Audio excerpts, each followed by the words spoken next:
ನಮಸ್ಕಾರ ಸ್ನೇಹಿತರೆ, Kavya's home food ಚಾನಲ್ಗೆ ನಿಮ್ಮೆಲ್ಲರಿಗೂ ಸ್ವಾಗತ.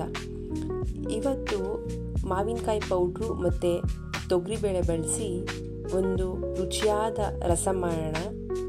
ಬನ್ನಿ ಹೇಗೆ ಮಾಡೋದು ಅಂತ ನೋಡೋಣ. ನಾನಿವಾಗಿಲ್ಲಿ 4 ಮಾವಿನಕಾಯಿ ತಗೊಂಡಿದ್ದೀನಿ. ಅದನ್ನ ಸಿಪ್ಪೆ ಎರೆದು ತೊಳೆದು ಈ ಥರ ತೆಳುವಾಗಿ ಉದ್ದುದಕ್ಕೆ ಹಚ್ಚಿಟ್ಕೊಂಡಿದ್ದೀನಿ. ಇದನ್ನು ನಾವೀಗ 4 ರಿಂದ 5 ದಿನ ಚೆನ್ನಾಗಿ ಬಿಸಿಲಲ್ಲಿ ಒಣಗಿಸ್ಬೇಕು. ಮಾವಿನಕಾಯಿ ಒಣಗಿದ ಮೇಲೆ ಈ ಥರ ಆಗಿರುತ್ತೆ. ಅದು ಮುರಿದ್ರೆ ಪಟ್ಟಂತ ಸೌಂಡ್ ಬರಬೇಕು, ಅಲ್ಲಿ ತನಕ ಚೆನ್ನಾಗಿ ಒಣಗಿಸ್ಬೇಕು. ನೆಕ್ಸ್ಟ್ ನಾನು ಇಲ್ಲಿ ಒಂದು ಮಿಕ್ಸಿ ಜಾರ್ ತಗೊಂಡು ಅದಕ್ಕೆ ಒಣಗಿರೋ ಮಾವಿನಕಾಯಿನ ಸೇರಿಸಿ ಪುಡಿ ಮಾಡ್ಕೊಂಡಿದ್ದೀನಿ. ಪುಡಿನ ಜರಡಿ ಇಟ್ಕೊಳ್ಳೋಣ, ಯಾಕಂದರೆ ಮಾವಿನಕಾಯಿ ಬೇಗ ಪೌಡ್ರ್ ಆಗಿರಲ್ಲ ನೈಸ್ಗಾಯಿ. ಹಾಗಾಗಿ ಗಟ್ಟಿ ಇರೋ ಮಾವಿನಕಾಯಿನ ಪುನಃ ಪೌಡ್ರು ಮಾಡಿ ಜರಡಿ ಇಟ್ಕೊಬೇಕಾಗುತ್ತೆ. ಈಗ ನಾನು ಜರಡಿ ಇಟ್ಕೊಂಡು ಆಗಿದೆ ಪೌಡ್ರು ಮಾಡಿ. ನಾನು ನೆಕ್ಸ್ಟ್ ಇದು ಬಾಟ್ಲಿಗೆ ತುಂಬ್ತಿದ್ದೀನಿ. ಈ ಪೌಡ್ರನ್ನ ನೀವು ವೆಜಿಟೇಬಲ್ ಸಲಾಡ್ಗೆ, ಮೊಳಕೆ ಕಾಳು ಸಲಾಡ್ಗೆ ಮತ್ತು ರಸಮ್ಗೆ, ಚಿತ್ರಾನ್ನಕ್ಕೆ ಎಲ್ಲದಕ್ಕೂ ಬಳಸೋಕ್ಕೂ ತುಂಬ ಚೆನ್ನಾಗಿರ್ತದೆ ಮತ್ತು 1 ವರ್ಷಗಳ ಕಾಲ ಇಡ್ಬೋದು.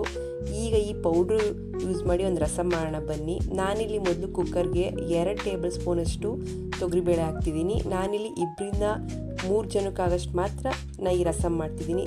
ತೊಗರಿಬೇಳೆ ತೊಳ್ಕೊಂಡು ನೆಕ್ಸ್ಟು ಗ್ಯಾಸ್ ಫ್ಲೇಮ್ನ ಆನ್ ಮಾಡಿ 1 ಮೀಡಿಯಮ್ ಸೈಜ್ ಗ್ಲಾಸಷ್ಟು ನೀರು ಹಾಕಿ, ನಂತರ 2 ಡ್ರಾಪ್ ಎಣ್ಣೆ ಮತ್ತು ಸ್ವಲ್ಪ ಅರಿಶಿನ ಹಾಕಿ ಈಗ ನಾನು ಬೇಯಕ್ಕಿಡ್ತಿದ್ದೀನಿ ಬೇಳೆನ. ನೆಕ್ಸ್ಟ್ ನಾನಿಲ್ಲಿ ಒಗ್ಗರಣೆಗೆ ಕರಿಬೇವು ಸ್ವಲ್ಪ, ಕೊತ್ತಂಬರಿ ಸ್ವಲ್ಪ, 2 ಗಾಂಧಾರಿ ಮೆಣಸು, 3 ಒಣಮೆಣ್ಸಿಕಾಯಿನ ಮುರಿದಿಟ್ಕೊಂಡಿದ್ದೀನಿ, 1/2 ಸ್ಪೂನ್ ಆಗೋಷ್ಟು ಜೀರಿಗೆ, 1 ಬೆಳ್ಳುಳ್ಳಿ ಜಜ್ಜಿಟ್ಕೊಂಡಿದ್ದೀನಿ ಮತ್ತು ಸ್ವಲ್ಪ ಬೆಲ್ಲ, ಒಗ್ಗರಣೆಗೆ ಸಾಸಿವೆ, ಅರಿಶಿನದ ಪುಡಿ ಮತ್ತು ನಾನು ಇಲ್ಲಿ ಹಸುವಿನ ತುಪ್ಪ ತಗೊಂಡಿದ್ದೀನಿ. ಟೇಸ್ಟ್ ತುಂಬ ಚೆನ್ನಾಗಿರ್ತದೆ. ಇಂಗು ಮತ್ತು ಪೌಡ್ರು ಮಾಡಿಟ್ಕೊಂಡಿರುವಂಥ ಮಾವಿನಕಾಯಿ ಪುಡಿ ಮತ್ತು ಕಲ್ಲುಪ್ಪು ತಗೊಂಡಿದ್ದೀನಿ. ಈಗ ಇಲ್ಲಿ ಬೇಳೆ ಬೆಂದಿದೆ. ಈ ಹದಕ್ಕೆ ಚೆನ್ನಾಗಿ ಬೇಳೆ ಬೇಯಬೇಕು. ಈಗ ಇದನ್ನು ಚೆನ್ನಾಗಿ ಸ್ವಲ್ಪ ಮಸ್ಕೊಳ್ಳೋಣ. ಮಸ್ತಾಗಿದೆ. ಈಗ ನಾನು ನೆಕ್ಸ್ಟು ಒಂದು ಕಡಾಯಿನ ಸ್ಟವ್ ಮೇಲೆ ಇಟ್ಟು ಗ್ಯಾಸ್ ಫ್ಲೇಮ್ನ ಆನ್ ಮಾಡ್ತಿದ್ದೀನಿ. ಸ್ವಲ್ಪ ಪಾತ್ರೆ ಬಿಸಿಯಾದ ನಂತರ 1 ಟೇಬಲ್ ಸ್ಪೂನಷ್ಟು ತುಪ್ಪ ಹಾಕಿ, ಆ ತುಪ್ಪ ಸ್ವಲ್ಪ ಕಾದ ನಂತರ ಒಗ್ಗರಣೆಗೆ ಸಾಸಿವೆ ಚಿಟಪಟ ಸಿಡಿದ ನಂತರ ಇದಕ್ಕೀಗ ಸ್ವಲ್ಪ ಜೀರಿಗೆ ಸೇರಿಸ್ಕೊಳ್ಳೋಣ. ಒಂದು ಅರ್ಧ ಸ್ಪೂನಷ್ಟು ಜೀರಿಗೆ ಸಾಕು ಮತ್ತು ಒಣಮೆಣ್ಸಿನ್ಕಾಯಿ, ಜಜ್ಜಿಟ್ಕೊಂಡಿರೋ ಬೆಳ್ಳುಳ್ಳಿ, ಕರಿಬೇವು. ಸ್ನೇಹಿತರೆ, ಈ ರಸ ನಿಮಗೆ ಅನ್ನಕ್ಕಲ್ದೇನೆ ಹಾಗೆ ಕುಡಿಯೋದಕ್ಕೂ ಕೂಡ ತುಂಬ ರುಚಿಯಾಗಿರ್ತದೆ. ನೆಕ್ಸ್ಟ್ ನಾನಿಲ್ಲಿ ಪುಡಿಂಗ್ ಸೇರಿಸ್ಕೊತಿದ್ದೀನಿ. ಒಂದು ಅರ್ಧ ಚಮಚದಷ್ಟು ಸಾಕು. ಇದನ್ನ ಲೋ ಫ್ಲೇಮಲ್ಲಿ ಹುರಿದು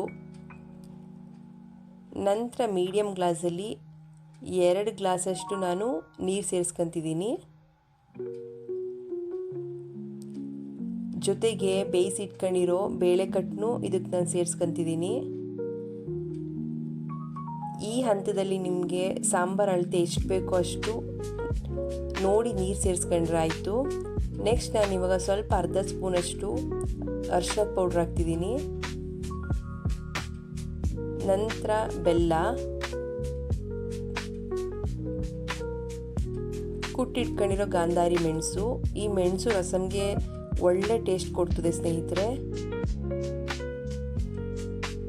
ನೆಕ್ಸ್ಟು ಪುಡಿ ಮಾಡಿಟ್ಕೊಂಡಿರುವಂಥ ಮಾವಿನಕಾಯಿ ಪೌಡರ್ನ ನಾನು 1.5 ಸ್ಪೂನಷ್ಟು ಅದಕ್ಕೆ ಸೇರಿಸ್ತಿದ್ದೀನಿ. ನಂತರ ರುಚಿಗೆ ತಕ್ಕಷ್ಟು ಉಪ್ಪು, ಕೊತ್ತಂಬರಿ.